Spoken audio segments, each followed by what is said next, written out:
Sa isang maximum prison sa California, ay pinakita si Jimmy na sa mga oras na yon ay malapit ng lumaya. Kinuha niya ang larawan nilang dalawa ng kapatid niya bago pa siya sunduin ng mga gwardya. Maingat siyang inilabas ng mga ito sa selda, habang galit naman ang iba pang preso nang makita siya na tila may malaki siyang atraso sa mga ito. Dinala siya ng mga gwardya sa direktor ng kulungan upang pangaralan tungkol sa paglaya niya. Pinuri siya nito dahil sa tapang at lakas ng loob niya dahil kinaya niyang makasurvive sa loob kahit nakalaban niya ang lahat ng preso. Pero tila di interesado si Jimmy sa mga sinasabi ng direktor at wala siyang ibang gusto kung di ang makalabas agad. At nang makalabas na nga siya sa pasilidad ay agad siyang tumakbo sa daan ng disyerto. Dumiretso siya sa isang tambakan ng mga sasakyan kung saan may naghihintay sa kanyang Chevrolet. May Ruger revolver din sa loob nito at dokumento ng mga target niya. Nilagay niya yung larawan ng kapatid niya sa visor at agad niyang pinaandar yung kotse. Di na siya nag-aksaya pa ng oras at dumiretso siya sa unang target. Walang pakundangan siyang pumasok sa opisina nito at agad niya tong binaril ng walang pag-aalinlangan matapos ay umalis siya na parang wala lang.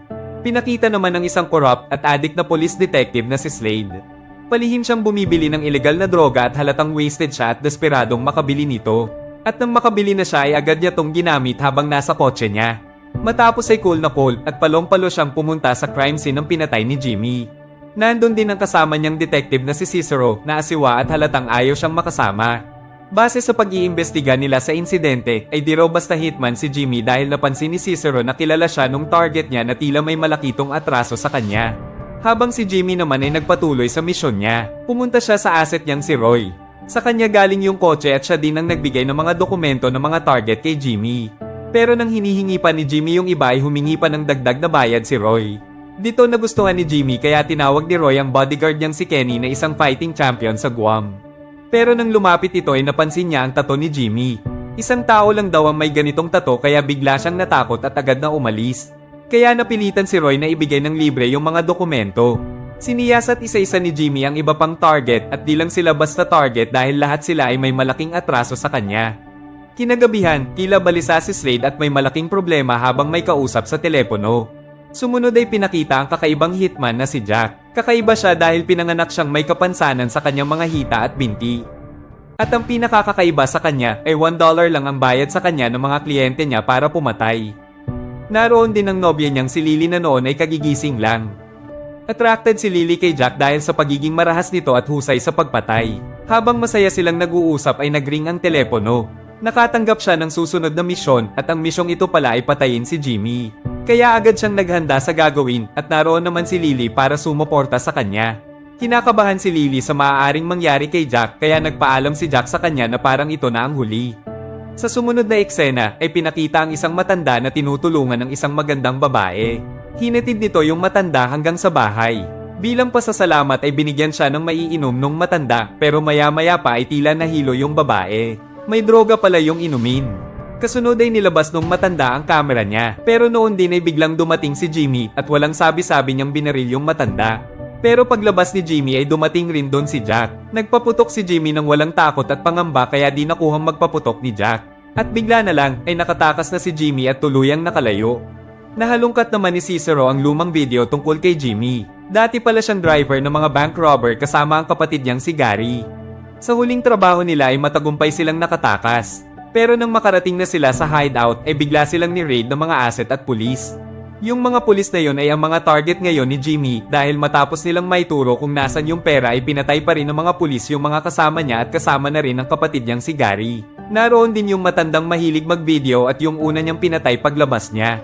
At sa huli ay may bumaril kay Jimmy mula sa likuran at inanunsyo ng patay ng madala sa ospital. Pero nagawa niya pang muling mabuhay upang gumanti. Pero ang nakapagtataka ay tila kakaiba ang kinikilos ni Slade nang makita niya yung video. Matapos ay umuwi siya sa asawa niyang si Marina. Ito ang ex ni Gary na dati palang asset ni Slade. Nakwento naman ni Jack kay Lily yung laban nila ni Jimmy. Ngayon lang daw siya nakaengkwentro ng katulad ni Jimmy. Walang takot at pag-aalinlangan, mabilis, mahusay at malakas ang loob. Kaya para sa kanya ay malaking hamon daw si Jimmy. Natuklasan naman ni Cicero na gumagawa pala ng malalaswang video yung matandang pinatay ni Jimmy. Habang si Jimmy naman ay pumunta sa next target niya. Siya si Nan, ang ex-girlfriend ni Jimmy. Laking gulat nito nang makita siya. Pero galit to sa kanya dahil pinahinto niya tong dalawin siya sa kulungan. Akala ni Jimmy ay anak nila yung batang alaga ni Nan. Pero pinalaglag niya pala yung anak nila at anak pala to ni Nan sa sumunod nitong asawa. Kaya noon din ay malungkot na umalis si Jimmy. Nagpakasal naman sina Jack at Lily. Ginawa nilang honeymoon ang target practice at nangako si Jack na magbabagong buhay na siya pagkatapos ng misyon niya kay Jimmy. Pumunta naman si Slade kay Marina upang doon matulog at makasama ang anak nila. Pero sa una ay ayaw siyang tanggapin ni Marina dahil alam nitong positive pa rin siya sa illegal na droga. Pero nangako si Slade na magbabagong buhay na siya para kay Marina at sa anak nila kaya sinurrender niya kay Marina yung droga niya. Lahat sila ay gusto ng magbagong buhay. Si Jack na gusto ng gumawa ng pamilya at si Slade na gustong ayusin ang pamilya. Pero ngayon pa kung kailan huli na ang lahat. Dahil kinagabihan ay natagpuan ni Slade si Marina na overdose sa pinagbabawal na gamot. Pumunta na si Jimmy sa next target niya. Natagpuan niya to bilang bouncer sa isang bar. Ito yung humiwa sa leeg ng kapatid niyang si Gary. Walang takot siyang pumasok sa loob ng bar at sinundan niya to hanggang sa CR. Nang nakita siya nito ay tila alam na nito ang susunod na mangyayari kaya pinalabas nito yung isang tao sa loob. Naglabas to ng malaking kutsilyo at naglabas naman ng ice pick si Jimmy. Nagsimula na silang maglaban. Pero dahil sa galit at husay ay natalo to ni Jimmy at napabagsak. At nakiusap to na ihingi siya ng pasensya sa lahat ng pagkukulang niya sa kanyang anak. Kaya matapos ay tinawagan niya ang anak nito at sinabi niya ang pinapasabi nito. Nagkaroon naman ng pagtatalo sina Jack at Lily dahil gustong ituloy ni Jack ang pagtugis kay Jimmy. At dahil mag-asawa na sila ay natatakot na si Lily na baka si Jack ang mapatay ni Jimmy. Pero nangako si Jack na di yun mangyayari. Habang papunta naman si Jimmy sa susunod niyang target ay narinig niya sa balita na buhay pa sa ospital yung inakala niyang napatay niyang target. Kaya bumuelta siya para tuluyan na tong tapusin. Dire-diretso siyang pumasok sa ospital kung saan inooperahan yung target niya at nag-aagaw buhay. Pero nagbabantay rin pala doon si Slade at nakaantabay rin si Jack sa galaw niya. Walang takot tong pinuntahan ni Jimmy sa operating room at tuluyang tinapos sa harap ng mga doktor. Narinig naman ni Slade yung putok ng baril kaya mabilis siya nitong hinabol hanggang sa basement. Binaril siya ni Slade at agad siyang gumanti. Nagpalitan sila ng putok pero talagang matapang si Jimmy. Bigla na lang ay tila nawala si Jimmy. At sa mga pagkakataon na yon ay nakaramdam na ng takot si Slade. At bigla na lang ay nasa harap niya na siya. Kaya tinanggap niya na lang ang kamatayan pero nang napansin ni Jimmy na isa siyang pulis ay di niya pinatay si Slade sa halip ay bigla siyang nawala. Nakita ni Jack si Jimmy habang tumatakas kaya sinundan niya at hinabol si Jimmy. Naghabulan silang dalawa gamit ang mabibilis nilang mga kotse. Pero sa huli ay naisahan niya si Jack pero nang makita niyang bata pa to ay di niya to pinatay. Kaya siya ang binaril ni Jack at tinamaan siya sa leeg pero di pa rin gumanti si Jimmy at tumakas lang siya. Umuwi si Jimmy sa bahay ng nanay niya upang patayin ang kanyang ama na pinaghihinalaan niyang nag-set up sa kanila. Pero habang ginagamot ang sugat ni Jimmy ay nilinaw ng nanay niyang di yun magagawa ng ama niya dahil mahal na mahal nito si Gary. Ngayon, alam na ni Jimmy na di yung ama niya ang salarin kaya napaisip siya kung sino ang nag-set up sa kanila.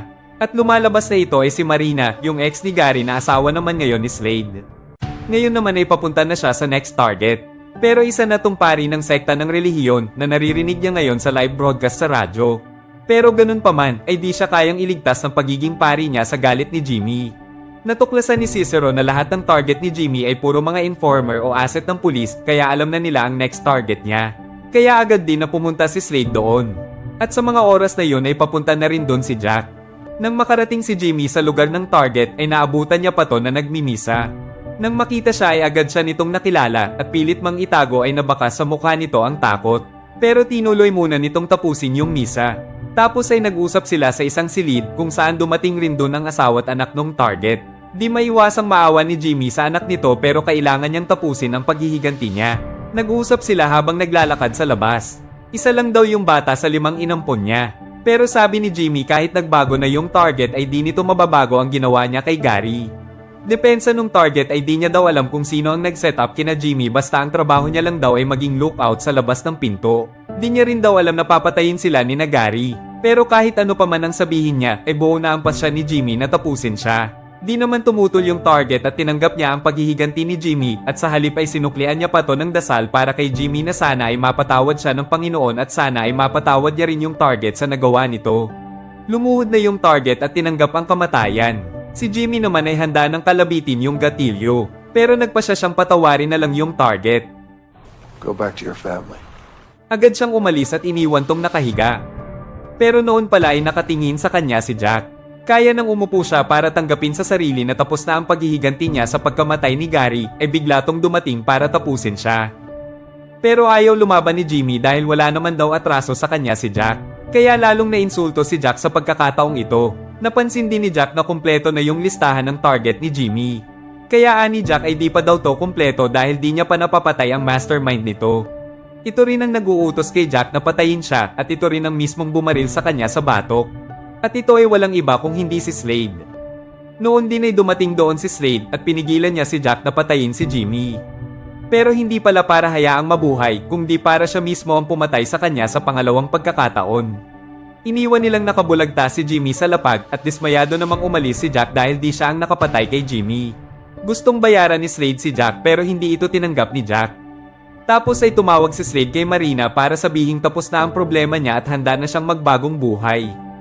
Pero di niya akalain na huli na pala ang lahat, dahil bigla siyang binaril ni Jimmy mula sa likuran. Nagtaka si Slade kung bakit buhay pa siya. Ito ay dahil pala sa plate na nilagay sa batok niya nung una siyang binaril ni Slade. Kaya ngayon ay tuluyan na siyang tinapos ni Jimmy. Nang dumating sina Cicero sa crime scene ay isa ng malamig na bangkay si Slade at kwento na lang siya. Sa wakas ay nakapaghiganti na si Jimmy at nagkaroon na ng katarungan ng pagkamatay ng kapatid niyang si Gary.